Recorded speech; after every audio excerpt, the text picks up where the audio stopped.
The Auditor General is releasing 3 performance reports today, including ones on professional services, contracts, and cybercrime. Let's go live to CTV's Colton Prale, who's following this story. Colton, the Auditor General is releasing these 3 reports this morning. What exactly will they be looking at?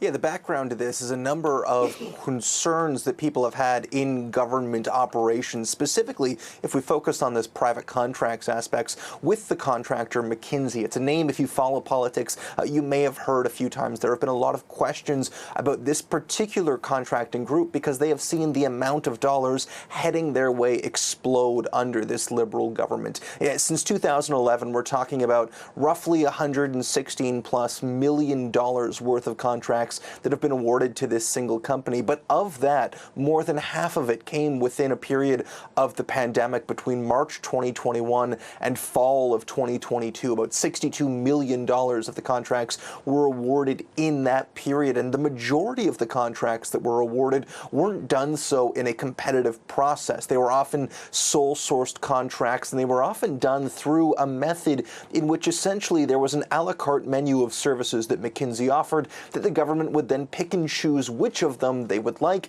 and they paid a set fee. This is a process known as a standing offer, and there were a lot of questions and concerns around this standing offer because of a lack of documentation. And a report by the Ombudsman for Procurement Canada found that that lack of documentation created a sense of favorability for this single contractor, for this this contracting group. And so there's questions as to, was the money spent fairly? Was it done in a competitive process? And 2, did Canadians get value for their money that the government was spending? Because if it wasn't done in a competitive process and the prices were higher, if there were backroom deals going on to ensure that a consulting group friendly to government was the one getting the work, were we getting value for that money? Because if not, there's a much bigger problem there. So that's the first thing that we're looking at. We're also going to see another report specifically on cybercrime, which is a major issue in Canada. And the big question is, can the RCMP, can the Canadian security establishment